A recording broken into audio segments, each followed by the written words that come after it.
नमस्कार, हरियाणा न्यूज देख रहे हैं आप और मैं हूं आपके साथ हितेंद्र। हमारे खास कार्यक्रम में आप सभी का स्वागत है। कार्यक्रम में बात करेंगे बीजेपी की नई टीम को लेकर के। दरअसल बीजेपी के नए राष्ट्रीय अध्यक्ष नितिन नबीन ने अपनी नई राष्ट्रीय टीम का ऐलान कर दिया है और उसमें हरियाणा के भी कई नेताओं का नाम है, जिनमें से 3 तो मूल रूप से हरियाणा के रहने वाले ही हैं।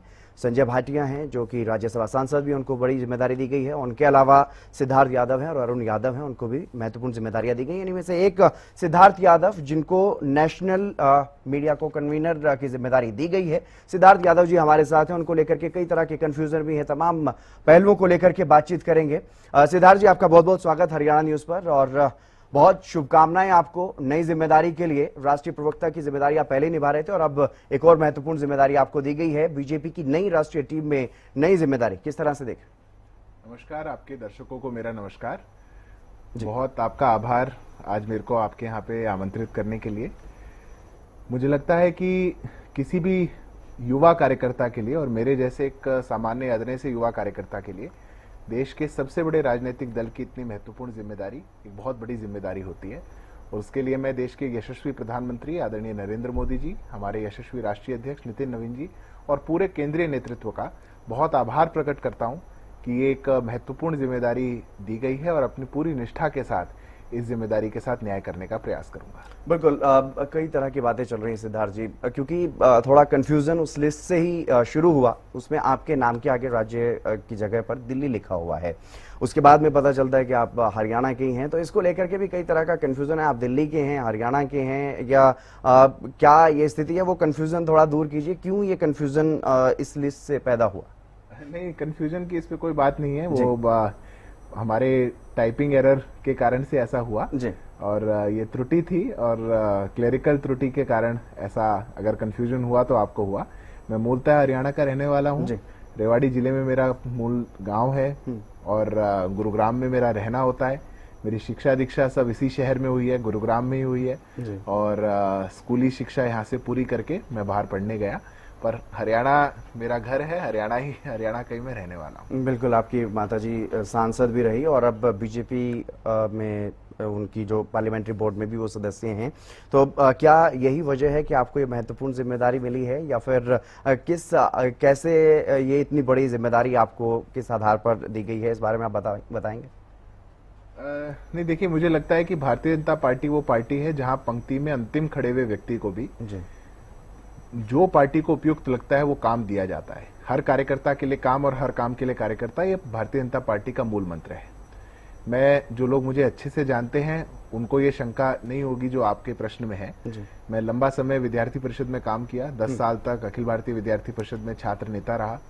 मैं राष्ट्रीय मीडिया संयोजक अखिल भारतीय विद्यार्थी परिषद का भी 2 योजना रहा और फिर भारतीय जनता पार्टी में प्रवक्ता के नाते लंबे समय से काम कर रहा हूँ और टीवी चैनल्स पर पार्टी का पक्ष रखने का ये दायित्व मेरे पास था। हाँ, ये बात जरूर मैं स्वीकार करता हूँ कि बड़ा दायित्व है और मीडिया डिपार्टमेंट के को इंचार्ज के नाते पार्टी ने विश्वास जताया है, तो जरूर कुछ देख करके, कुछ काम को देख करके ये जताया होगा। मेरे को पार्टी पहले भी अलग अलग राज्यों में चुनावों के लिए भेजती रही। मैं 2-2.5 महीना बंगाल रह करके आया, उससे पहले अन्य राज्यों के चुनाव में भी काम किया। तो ये एक सौभाग्य है कि पार्टी की सेवा करने का और आदरणीय प्रधानमंत्री जी का जो विजन है विकसित भारत का, उस पर चलने का मेरे को एक सौभाग्य मिला है। और एक खास बात यहाँ पर ये भी बड़ी चर्चा का विषय बनी हुई है कि आप नई टीम में सबसे कम उम्र के हैं, क्या ये सही है? जेनजी भी कुछ लोग सोशल मीडिया पर आपको कह रहे हैं। जी, मैं जेनजी भी हूँ उस परिभाषा में। हाँ। और इस टीम का सबसे युवा मेरे को नाम होने का भी सौभाग्य प्राप्त है और कई युवा चेहरे इस नई टीम में आपने देखे होंगे। और प्रधानमंत्री जी का जो शुरुआत से एक लक्ष्य रहा है कि युवाओं को मुख्य धारा में लाकर के नीति निर्धारण का हिस्सा बनाना, पॉलिसी मेकिंग में उनको लाना और ज्यादा से ज्यादा युवाओं को राजनीति में लेकर के आना ताकि वो देश और समाज के लिए कुछ काम कर सके। मुझे लगता है कि हमारी ये नई टीम भी उसकी परछाई है। बिल्कुल, नई टीम उसकी परछाई है।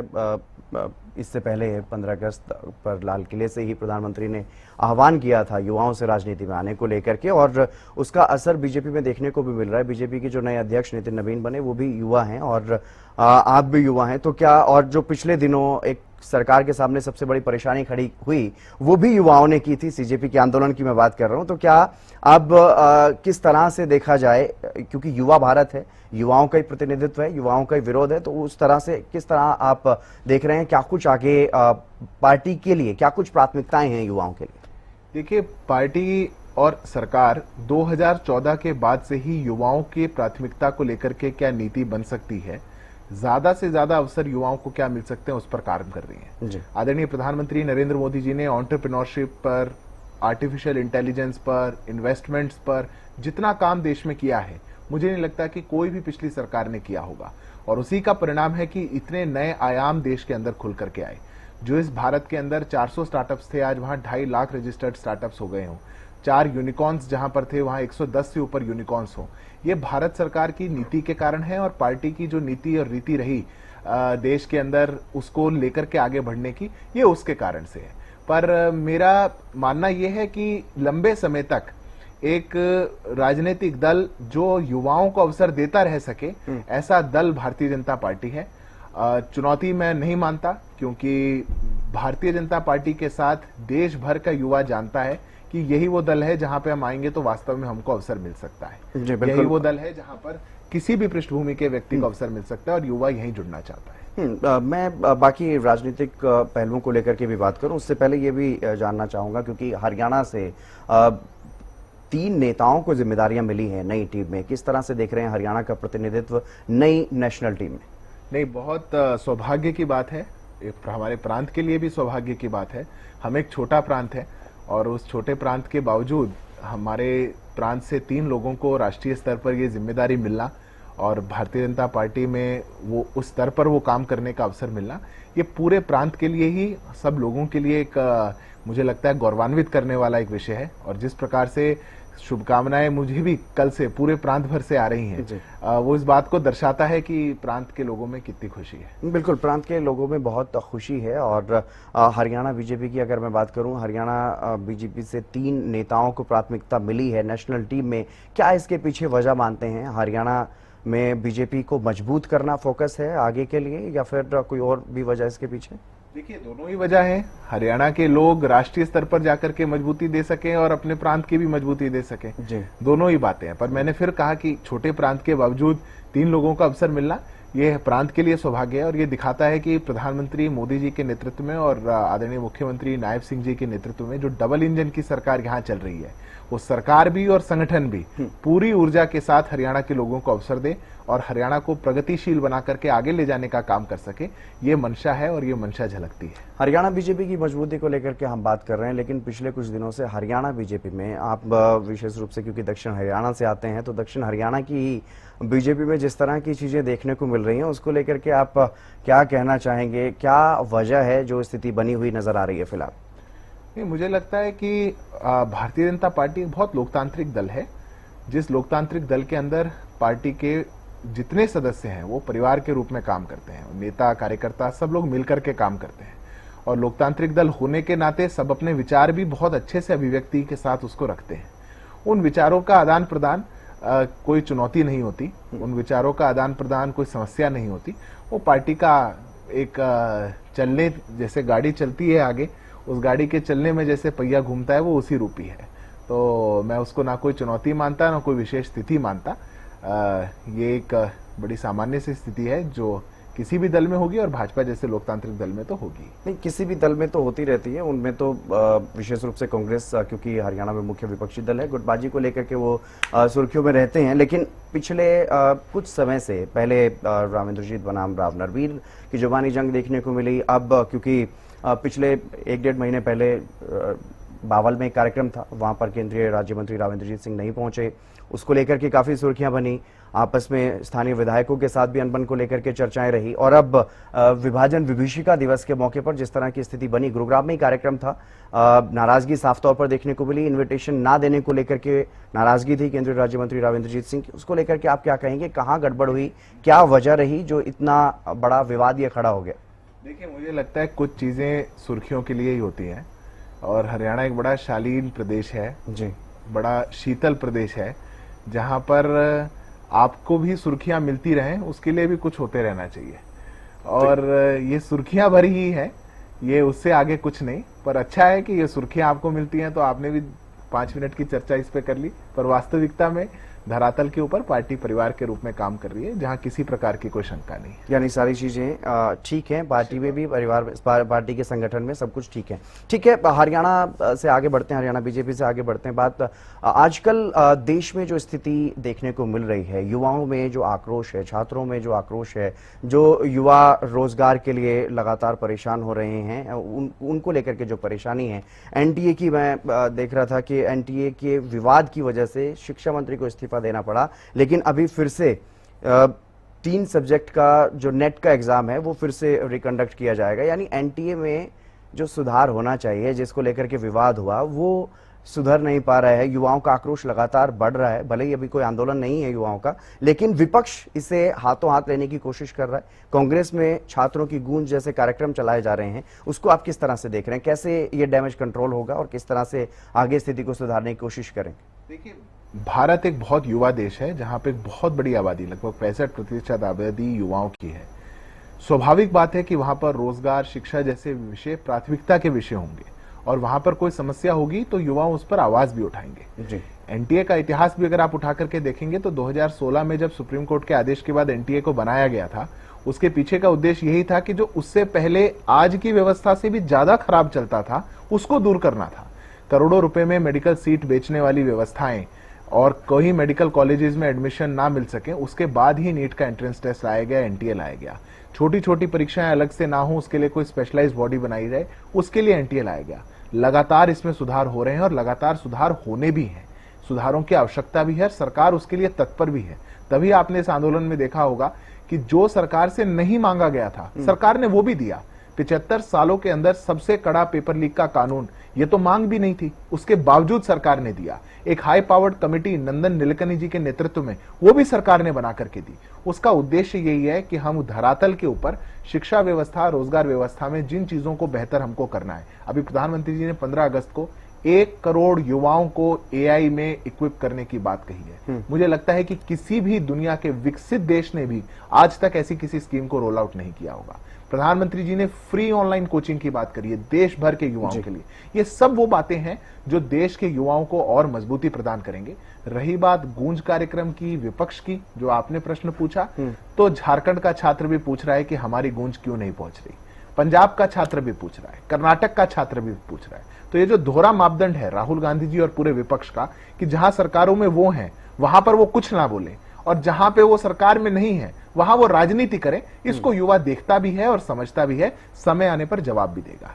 बिल्कुल। एक और बात, क्योंकि आपने 15 अगस्त का जिक्र किया, 15 अगस्त के मौके पर लाल किले से प्रधानमंत्री ने दिमागी नक्सल शब्द का इस्तेमाल किया, उसको लेकर के एक और सियासी बहस ये छिड़ी हुई है। और न सिर्फ सियासी बहस बल्कि युवाओं को भी, जो आंदोलन कर रहे थे, उन्होंने भी इस बात को लेकर के आपत्ति जताई है कि क्या दिमागी नक्सल विरोध करने वालों को कहा जा रहा है, जो देश हित में या देश के जो व्यवस्था में सुधार चाहते हैं, उनको क्या दिमागी नक्सल कहा जा रहा है? अगर दिमागी नक्सल हैं तो फिर उन पर कार्रवाई क्यों नहीं की जा रही अगर नक्सलियों के खिलाफ की गई थी? देखिए, दिमागी नक्सल एक ऐसी व्यवस्था है और एक ऐसा गंभीर विषय है जिसकी तरफ प्रधानमंत्री जी ने संकेत किया, जिससे पूरे देश को सचेत रहना चाहिए। बस्तर के अंदर सड़क ना बने, डेवलपमेंट ना हो, उसके लिए बंदूक लेकर के कुछ नक्सली खड़े होते हैं और कलम लेकर के दिल्ली में भी कुछ बैठे होते हैं। दोनों का फर्क है। आज हम कह रहे हैं तो इनको बहुत बुरा लग रहा है। 2013 के अंदर देश के गृह मंत्री यूपीए सरकार ने लोकसभा के पटल पर जवाब दाखिल करके कहा था कि कुछ फ्रंटल ऑर्गेनाइजेशंस ऐसी हैं जो देश के हर डेवलपमेंट के कार्य में बाधा डालती हैं, उन पर सरकार को कार्रवाई करनी पड़ेगी। कौन थे वो लोग? पर जिस प्रकार से आज भारत विकसित भारत का संकल्प देख रहा है, हमको ऐसे जो दिमागी नक्सली लोग हैं, जो भारत में केवल नकारात्मकता चाहते हैं, जो ग्रसित मानसिकता की राजनीति करना चाहते हैं, जो विकास को नहीं चाहते, हम 100 गीगावाट न्यूक्लियर पावर प्लांट की बात कर रहे हैं, ये लोग उसके खिलाफ सोचने लगे और नैरेटिव बनाने लगे कि भारत विकास ना करे। इन लोगों को और क्या कहा जाएगा? पर हैरानी की बात तो यह है कि जब से प्रधानमंत्री जी ने ऐसा कहा है, जो लोग वर्षों वर्षों तक छुपे थे, जिनके समय में नक्सलियों को क्लीन चिट दे दी जाती थी, देश के गृह मंत्री रहे पी चिदम्बरम साहब भी आकर के बोलने लगे कि मैं भी दिमागी नक्सल हूं। तो छुपे हुए लोग तो बाहर निकल के आ गए एक बयान से ही। उनको आत्मविश्लेषण करना चाहिए कि कौन कौन दिमागी नक्सल है। बिल्कुल। और एक और नई सूची को लेकर के जो नई टीम बनी है, नेशनल टीम बनी है, उसी में एक और नाम है जिनकी सबसे ज्यादा चर्चा हो रही है, अमित मालवीय है। उनको उनके पद से क्यों हटा दिया गया? क्योंकि कोई आधिकारिक जानकारी तो है नहीं, बदलाव किया गया, लेकिन लंबे समय से वो पद पर थे, लगभग 11 साल से वो ये सोशल मीडिया संभाल रहे थे बीजेपी का, तो क्यों वहां पर ये बदलाव किया गया है पार्टी में? आपके प्रश्न में ही आपका उत्तर है, लंबे समय से वो इस दायित्व को संभाल रहे थे जी। परिवर्तन एक सतत प्रक्रिया है। कोई भी अगर इतने लंबे समय से कोई दायित्व को संभालेगा तो स्वाभाविक बात है कि कोई नया व्यक्ति आकर के उसको संभाले और वो दूसरी भूमिका में जाए। तो बहुत अच्छा कार्य उन्होंने किया है और पार्टी के लिए वो सदैव अच्छा काम करते रहते हैं। तो इसमें भी कोई सुर्खी ना ढूंढ करके इसको एक पार्टी की स्वाभाविक प्रक्रिया मानना, ऐसा मुझे लगता है कि करना चाहिए। नहीं, ठीक है, पार्टी के लिए, पार्टी के नेताओं के लिए ठीक है, लेकिन सुर्खियां भी बनती हैं और विश्लेषण भी होते हैं कि क्यों, क्योंकि सबसे ज्यादा टिप्पणियां उन्हीं के लिए आ रही हैं, चाहे विपक्षी दल के नेता हों या कुछ जो सामाजिक लोग हैं, वो भी, वरिष्ठ पत्रकार भी, कुछ इसी तरह के लोग जो उनके आलोचक हैं विशेष रूप से, वो उन्हीं पर टिप्पणियां कर रहे हैं, तंज कस रहे हैं। खाली हैं जो लोग, वो कर रहे हैं, जो पार्टी की व्यवस्था नहीं समझते वो कर रहे हैं, जिनके पास कोई काम नहीं है वो कर रहे हैं। जो लोग समझते हैं, ये बात तो आप मानते हैं कि पार्टी में सोशल इंजीनियरिंग बहुत जरूरी होती है। पार्टी में जो प्रदेश की इकाई बनी, प्रदेश की कार्यकारिणी का ऐलान किया गया पिछले दिनों, उसमें भी प्रदेश अध्यक्ष ने यही कहा था कि पूरा ध्यान रखा गया है हर चीज का। लेकिन जो नई लिस्ट आई, नेशनल जो लिस्ट आई, उसमें हरियाणा के एक दिग्गज नेता ओपी धनखड़, जाट नेता माने जाते हैं, उनको इसमें कोई स्थान नहीं दिया गया, ना ही उनके विकल्प के रूप में कोई और जाट नेता को कोई ऐसा स्थान दिया गया है। तो क्या लगता है उससे कोई नुकसान होगा प्रदेश में? देखिए, मेरा मानना है कि पार्टी जब भी अपनी लिस्ट को बनाती है या संगठन को बनाती है तो वो 36 बिरादरियों से लोगों को लेना, हर क्षेत्र से लोगों को लेना, ऐसा परम्यूटेशन, कॉम्बिनेशन, रिप्रेजेंटेशन का बनाती है। धनखड़ जी हमारे बड़े नेता हैं, पार्टी का लंबा समय तक केंद्रीय अलग अलग दायित्वों का उन्होंने निर्वहन किया है। इस बार किसी और को मौका मिला है। हरियाणा से कितने लोग होने, किस जाति से कितने लोग, सब परम्यूटेशन कॉम्बिनेशन है। धनखड़ जी सीनियर नेता हैं और अलग अलग भूमिकाओं में वो लगातार सक्रिय रहेंगे। तो ये फायदा और नुकसान नहीं, ये पार्टी की एक प्रक्रिया है। पार्टी के दायित्व में जो लोग आए हैं उनको मौका मिलता है, अब वो अलग अलग पृष्ठभूमि से आएंगे ही। ठीक है, व्यक्तिगत महत्वाकांक्षा की बात करता हूं, क्योंकि महत्वाकांक्षा हर किसी की होती है जो भी राजनीति में आते हैं। आपके परिवार से आपकी माताजी चुनाव लड़ चुकी हैं, संसद पहुंच चुकी हैं, लेकिन लंबे समय से चुनाव से दूर हैं। तो क्या आप तैयारी कर रहे हैं आने वाले चुनाव के लिए, आने वाले विधानसभा चुनाव या लोकसभा चुनाव के लिए? देखिए, मैं इस प्रश्न को प्रश्न नहीं मानता। मेरे जैसे एक सामान्य से युवा से कार्यकर्ता को इतनी बड़ी जिम्मेदारी पार्टी ने दी है, मेरा अधिकार नहीं है कि मैं कोई अपेक्षा रखूं। जो आदेश पार्टी का होगा उसको पालन करना मेरी जरूर जिम्मेदारी है। मेरे क्षेत्र की भी कुछ अपेक्षा हो सकती है पर मेरी नहीं हो सकती जी। तो पार्टी जो आदेश देगी हम उसके लिए काम कर रहे हैं। आप, मेरी माताजी भी पार्टी के दायित्व के लिए अलग अलग समय पे जो जिम्मेदारी लगी संगठन के लिए वो काम कर रही हैं। मेरी अपनी अलग भूमिका है, मैं उसमें काम कर रहा हूँ। तो ऐसा कुछ सोच करके या ऐसे किसी उद्देश्य के साथ मुझे नहीं लगता कि मेरा कोई ऐसा उद्देश्य है कि उसी के साथ मुझे अगर आपसे पूछा जाए पार्टी आला कमान की तरफ से कि आप कौन से चुनाव क्षेत्र से, कौन से विधानसभा सीट से या लोकसभा सीट से चुनाव लड़ना चाहते हैं, तो आपकी प्राथमिकताएं क्या रहेंगी? जब पार्टी पूछेगी तब बता देंगे। फिर भी कहीं कोई एक व्यक्ति का जनाधार होता है, एक नेता का जनाधार होता है किसी क्षेत्र में, तो आप भी कहीं ना कहीं अपने लोगों में, किसी क्षेत्र के लोगों में ज्यादा सक्रिय होंगे। वो आपका कौन सा प्राथमिकता वाला क्षेत्र रहने वाला है, गुरुग्राम या फिर रेवाड़ी? इनमें से मैं अगर दो विकल्प आपको दूं तो? देखिए, हमारी पार्टी इतनी डिसिप्लिन्ड पार्टी है कि वो मेरी क्षमता मेरे से ज्यादा जानती है जी। इसलिए वो जानते हैं कि जनाधार कहाँ है, कितना है। मैंने मन की बात के कार्यक्रमों में एक ऐसा अभियान लिया, चूंकि आपने ऐसा पूछ ही लिया, कि हम समाज के लोगों के बीच में जाकर के मन की बात सुने। और उसके लिए मैं नारनौल से लेके, महेंद्रगढ़ से लेके बावल, सोहना, कोसली, पटौदी, रेवाड़ी, गुड़गांव, बादशाहपुर, हर जगह गया और बहुत अच्छी संख्या में समाज के लोगों ने आकर के साथ, और पार्टी के कार्यक्रमों में भी, प्रधानमंत्री जी के विचारों को सुनने में भी और मेरे से इंटरेक्ट करने में भी मुझे बड़ी सहजता और बड़ा स्नेह दिया। तो पार्टी जब पूछेगी तब पूछेगी और जो समझेगी सो समझेगी। हम पार्टी के सिपाही हैं, अपना काम करते रहेंगे इन चिंताओं से परे होकर। बिल्कुल, लगातार हरियाणा में तीसरी बार भारतीय जनता पार्टी की सरकार बनी, अपने आप में ऐतिहासिक था क्योंकि अब से पहले ऐसा नहीं हुआ। तो अब तीसरे टर्म की सरकार को आप किस तरह से देख रहे हैं, कैसा काम चल रहा है? क्या चौथी बार रिपीट होगी हरियाणा में बीजेपी की सरकार? देखिए, हमें पूरा विश्वास है, जिस ईमानदारी के साथ और जिस निष्ठा के साथ डबल इंजन की सरकार हरियाणा में काम कर रही है, हरियाणा ने इतिहास में ऐसी सरकार को नहीं देखा है।